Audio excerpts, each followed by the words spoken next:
Jesus pregava e vivia. E disso não há dúvidas, é só ler os evangelhos e vocês perceberão isso. Ele falava do reino de Deus e vivia o reino de Deus. Marcos 1,15: o tempo está cumprido e o reino de Deus está próximo. Arrependei-vos e crede no evangelho. Os irmãos sabem quem é o povo mais difícil? Não aquela coisa de pastor, tá? O grupo mais difícil de ser alcançado com o evangelho é o grupo de pastores. Eita, pessoalzinho de coração duro, é o grupo de pastores. Mas, tirando os pastores de lado, hoje em dia, não falo exatamente de vocês, mas vocês também não estão isentos. Grupo mais difícil de ser evangelizado é justamente os evangélicos. Os evangélicos seguem religião, mas não seguem a Cristo. Se a Janete estivesse presente e me ouvisse dizer o que eu vou dizer agora, depois lá em casa, Neri, pare de falar mal das igrejas. Que igreja que eu falei mal? É igreja? Não é igreja. Pelo menos de Cristo não é.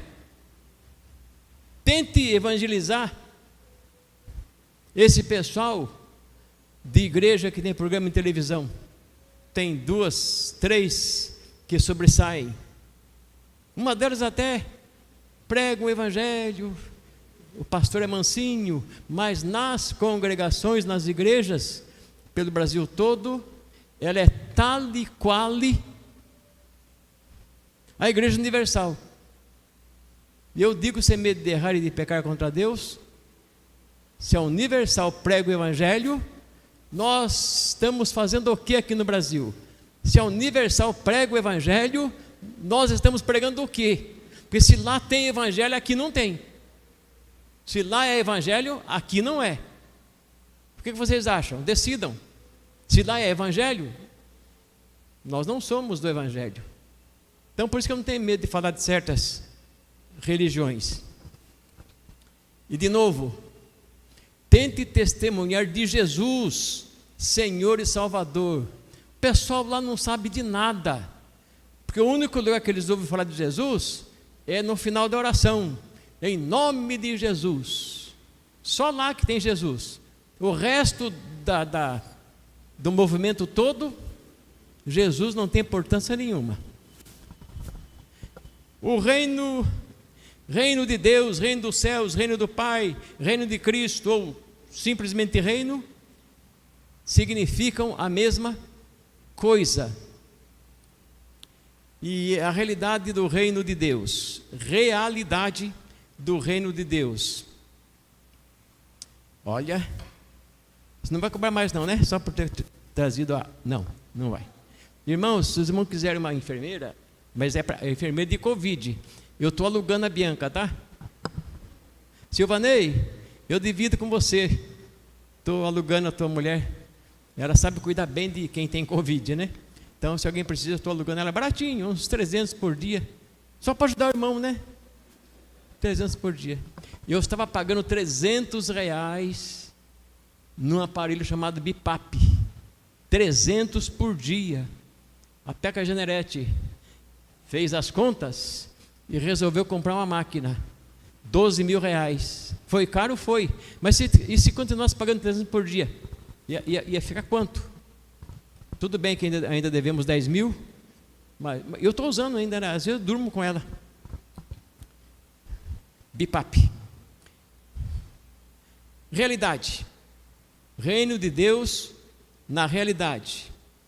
Primeiro, Deus criou todas as coisas. Ele seria o chefe só pelo poder da criação. Nem precisa, oh meu Deus, nem precisaria dizer mais nada. Quem criou tudo isso aí que existe? E coisas que nem imaginamos que existam nesse nosso universo? Foi Deus. Então ele já é um chefão até pela criação. E ele reina sobre tudo aquilo que ele criou. Então ele é o governador, é o rei, é o tudo. Foi rei, é rei e sempre será rei. E como rei ele governa. Só um pequeno detalhe. Sabe onde Deus tem mais dificuldade em reinar? Porque ele tem trabalho para reinar? Com a igreja. É a primeira dor de cabeça que ele tem. E a segunda é com as pessoas que não creem em Jesus. Então, o pessoal de igreja dá trabalho para Deus, e o pessoal fora da igreja, então, nem se fala. Salmo 146, 10. O Senhor reina. O teu Deus, ó Sião, reina de geração em geração.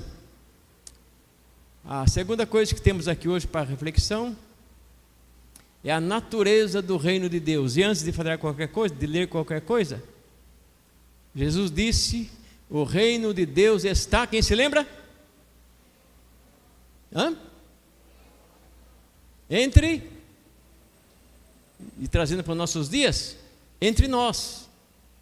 E como é que Deus reina entre nós? Reinando no coração de cada um.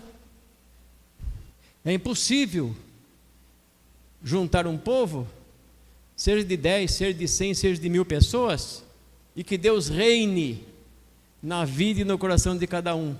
Não acontece. Mas o reino de Deus está entre nós. Entre nós como? No coração de cada um. Nesses, Deus reina. E o reino de Deus tem a ver com o presente e tem a ver com o futuro. Ele ainda não está devidamente estabelecido na nossa terra, pela rejeição que há lá no mundo e pela rejeição que há também no pessoal que frequenta a igreja. Então, ele reina hoje, neste momento, e também reina no futuro. Reina no passado, o passado já passou. Reina agora, hoje, aqui mesmo, e reinará no futuro. E vemos duas situações, pelo menos, que nós podemos ver isso. 1 João 3,2, quem tem? Tem no boletim. Amados, agora somos filhos de Deus. Amados, agora somos filhos de Deus.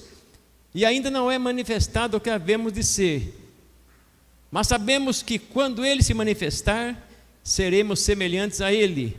Porque assim como é, o veremos. Ele reina sobre nós hoje? Sem dúvida, reina sobre nós e dentro de nós. Mas ainda não temos consciência, temos fé, mas não temos consciência do que somos. Irmãos, nós seres humanos, seguidores de Jesus, nós não temos ideia do que somos. Nós não temos ideia daquilo que Deus tem colocado para cada indivíduo. Eu já abri algumas igrejas na vida. Minas Gerais, São Paulo, Minas Gerais, São Paulo, e há 44 anos, Amazonas. Vi gente, analfabeto é exagero meu, mas eu vi gente entrando para o ministério, gente que humanamente falando não tinha condições, mas tinha um coração para Jesus. Entrou para o ministério e desenvolveu uma igreja assim abençoada. Conheci também alguns teólogos na Bíblia Batista. Tem um versículo assim. Na nossa Bíblia tem um versículo assim: resisti ao diácono. Resisti ao diabo. Eu acho que na presbiteriana também tem. Resisti ao diabo e ele fugirá de vós. Na igreja batista, que o diácono tem muito poder, é assim: resistir ao diácono. Isso é o pastor orando, né? Resistir ao diácono e ele fugirá de vós, né? Então, no passado, vi gente sem condição humana, faltava educação, mas um coração para Deus. Levantou uma igreja boa, até com congregações. E conheci teólogos só entre nós aqui. O que eu vou dizer é exagero meu, só para brincar, mas tem muito de verdade. Eu estou correndo dos teólogos, correndo assim, sem poder por causa da Covid, né? Porque ainda estou sofrendo alguma coisa, mas eu não quero conversa com teólogo, eu quero conversa com crente em Jesus. Desses eu gosto, pode até ser pastor, porque teólogo só serve para ensinar e criticar pastor. Só isso que eles fazem. Dão uma aula de derrubar avião. A aula é maravilhosa, mas não passa disso. Então, ainda não é manifestado o que havemos de ser, mas quando Ele se manifestar, isso é futuro, seremos semelhantes a Ele, porque assim como é, o veremos. E na ressurreição ou no arrebatamento, são temas que eu praticamente não prego, por não ter consciência de como será realmente. Já estudei muito o assunto, tem diversas interpretações, diversas posições, diversas situações de teólogos, inclusive, e bons pastores, mas nenhum deles me convenceu. Não vai ser primeiro isso, segundo aquilo, terceiro, sabe? Ainda não me convenceram. Então eu digo que haverá ressurreição, com certeza haverá arrebatamento da igreja, com certeza haverá. Agora, o que acontece primeiro? E depois, segundo passo? Eu tenho bastante dúvidas. Então, eu me lembro agora da irmã Dalva. Quem conhece a irmã Dalva? Você conhece a irmã Dalva? Olha, a Usa Marina conhece a irmã Dalva, né? Não me parece que ela é tua mãe, né?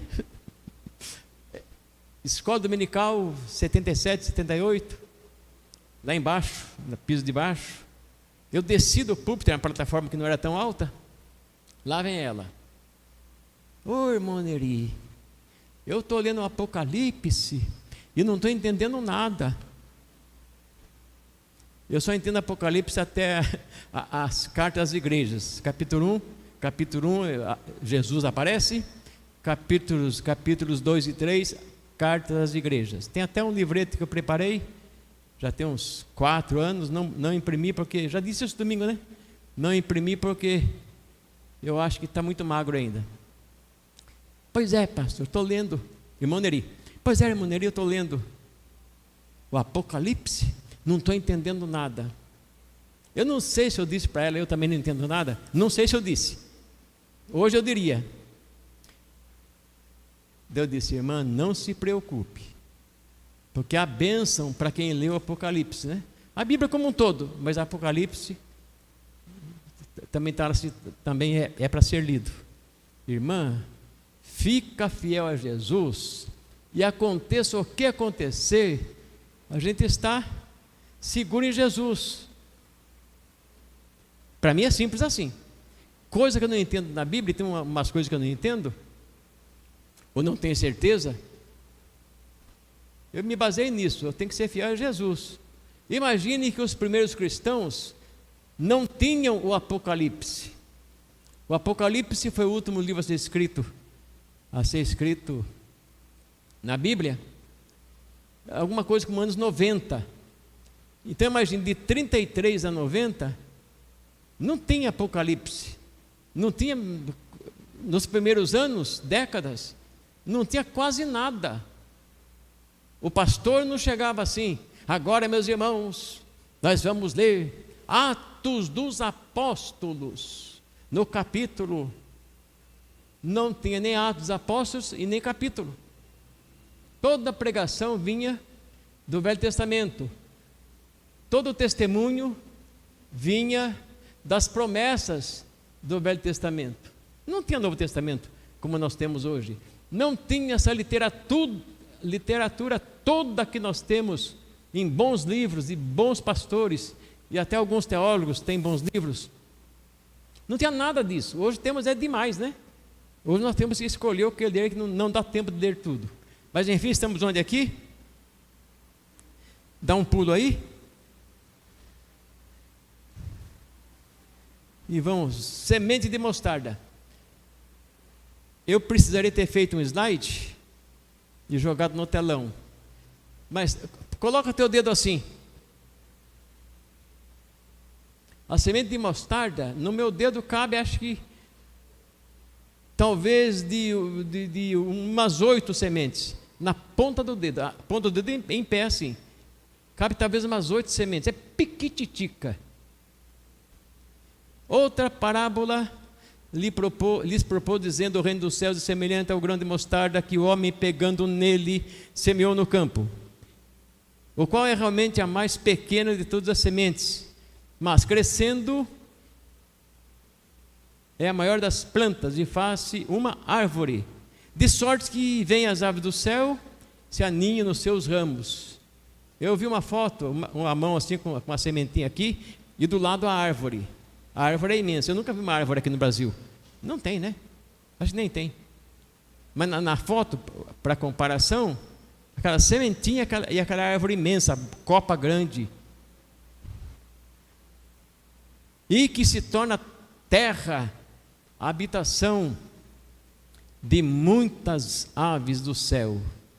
E também numa árvore, quando se derruba uma árvore, derrubam-se muitas espécies de insetos que moram nela, além dos ninhos dos pássaros. A derrubada de uma árvore frondosa é uma desgraceira para os bichinhos, né? De inseto até as aves. Precisamos lembrar que a semente de mostarda, embora pequena, crescerá e será uma grande árvore. Jamais pense que o reino de Deus é tudo. É tudo que você vê em sua igreja local. Isso aqui, irmãos, isso aqui, a IDPB como um todo, nós não somos o reino de Deus.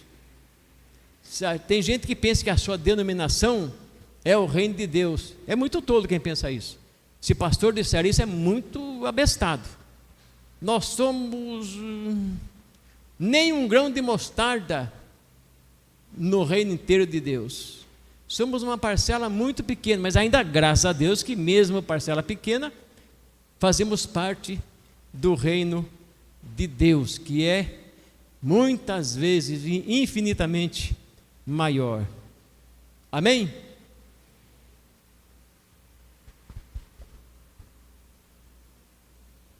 Praticamente o tempo acabou. Mas só lendo, tá? Vou ler sem comentar nada. Jesus ainda... O ser humano tem necessidades básicas e quando não consegue preenchê-las, se torna infeliz e infelicitando os outros. O ser humano tem muitas necessidades. Eu estou citando aqui 4. O ser humano necessita ser amado. Ele necessita amar. Ele necessita amar-se. E ele necessita ser reconhecido. Só são 4 das necessidades humanas, que praticamente isso aqui engloba o todo. Mas tem outras situações que também poderiam ser colocado nessa lista. Essa é até pequena. Dentro do peito do homem tem um buraco do tamanho de Jesus. Tem um vácuo do tamanho de Jesus. Estamos dando ciência aos líderes e membros da igreja e esperamos total apoio para essa empreitada. Jesus ainda espera por você. Você conhece alguém que não está participando da igreja? Todo mundo conhece um? Quem não conhece, levante a mão. Quem não conhece alguém afastado, levante a mão. Olha, de repente o mesmo que um lembra, o outro também lembra. Mas pense em visitar essa pessoa essa semana. Eu nunca estive desviado. Já me perguntaram isso no passado e a minha resposta foi: não tive tempo de me desviar. Desde que aceitei a Cristo lá em Bragança Paulista, na primeira igreja fundada por americanos, eu me converti e o meu violão também. Aldenor, você sabia que eu já tive um violão? Eu já tive violão. Depois tem uma pessoa que quebrou o meu violão, não vou dizer que é a Generi, porque ela pode ficar ofendida comigo. Cadê a Generi? Está lá. Ela teria o quê? Uns 3 anos e meio, lá em Guaratinguetá. Eu fechei a porta do salão de cultos, era de enrolar. Não, primeiro estava lá a porta aberta. Eu coloquei o meu violão assim na parede e estou aqui puxando a porta. A Generi deu uma volta assim, bateu no violão, quebrou no pescocinho. Até hoje, né? Nunca mais. Já está perdoada, viu? Agora, esqueceu, eu não esqueço. Será que quem não esquece perdoou? Não está perdoado assim, né? Mas eu não esqueço, porque era um violão. Eu já tive violão, irmãos. Violão mesmo que eu já tive. Onde é que estamos aqui? Sim, você conhece alguém que está afastado da igreja? E digo mais, se estiver em outra igreja, você tem direito de convidá-la a voltar. Porque não é filho de outra igreja. Está lá porque está lá, mas não é de lá. O pai espiritual e talvez mãe está aqui. Então quem estiver em outra igreja, fala que eu mandei o recado, que pode voltar, porque aqui é a casa dele. A casa do pai e da mãe sempre está aberta para o filho que volta. Para isso temos que treinar e trabalhar. Teremos treinamento para que você tenha elementos para trabalhar. Preparação espiritual. Atenção, o pastor não pode preparar você espiritualmente. Um pastor informa as coisas de Deus, fala das coisas de Deus. É como você ir no médico e o médico te dá a receita. Agora, comprar a receita e você tomar como indicado pelo médico é você. Pastor é o médico que dá a receita. Agora, tomar o remédio é problema teu. Então, a preparação espiritual, nós temos informação, passamos a receita, mas é com você a preparação de fato. No seu devocional de cada dia, ore por você e faça intercessão em favor de 3 pessoas afastadas da igreja. Por que 3? Porque quem trabalha, irmãos, é complicado cuidar de 3 pessoas, visitar do modo mais correto. Então, o ideal seriam 3, mas você fará o que puder, no mínimo 1. 3 é ótimo, 2 é bom, 1 é 1, né? Mas pode fazer. Por que 3? Mais do que isso é difícil para a maior parte das pessoas. Manaus tem mais de 2 milhões de habitantes. 2 milhões de habitantes. Tudo é longe e torna-se difícil a locomoção mesmo para aqueles que têm condução própria. Nem todos conseguirão trabalhar com 3, porém, se as visitas forem no mesmo bairro, de repente na mesma rua, de repente é um casal, de repente na outra casa é outro casal, ao invés de trabalhar com 3, vai trabalhar com 4, em 2 visitas. Quando for um casal, poderá ser feito trabalho com os 2 de uma só vez e talvez mais um casal. É isso, irmãos. Quando a igreja vai bem, é graças a Deus. Deus é muito bom. Mas Deus é bom demais. A igreja está abençoada. Oh, Deus é bom mesmo. Agora, se a coisa não está indo muito bem, é culpa do pastor. Esse pastor também não faz nada,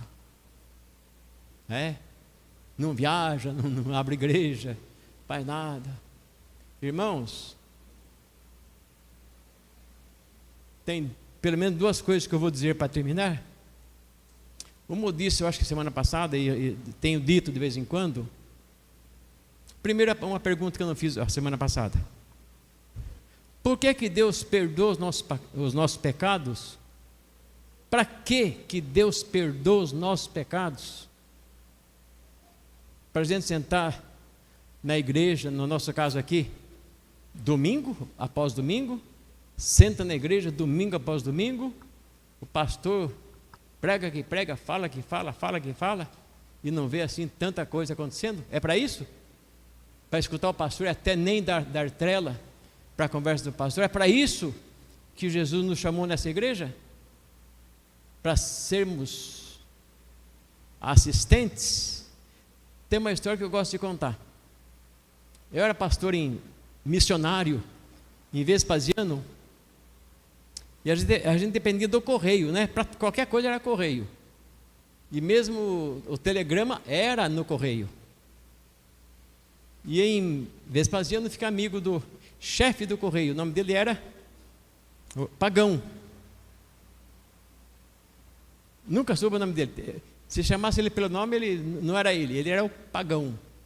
E um dia ele me disse assim, com toda a convicção: Pastor Neri, tem uma coisa que eu admiro em vocês, pastores e crentes, é que na sua igreja, ou na sua religião, o senhor segue a religião e os crentes seguem juntos. Na minha igreja, o padre segue a religião e nós ficamos assistindo. Você acha que ele diria a mesma coisa hoje? Se soubesse como está a igreja de Cristo, as denominações, ele diria isso? Não tem mais motivo para dizer isso. Nós somos a igreja de Cristo, não só o pastor. Nós somos a igreja de Cristo. E como igreja de Cristo, tem que andar unida. O pastor não é o mais sábio dos homens, nem o mais santo dos homens. Moisés não era o mais santo dos homens. Nenhum profeta foi o mais santo dos homens. Mas eram homens de Deus, viviam para as coisas de Deus. E a desobediência a um profeta, nos dias do Velho Testamento, trazia maldição para os desobedientes. Hoje a coisa está tão rala, está tão, e cai o mundo e ninguém está dando bola para isso.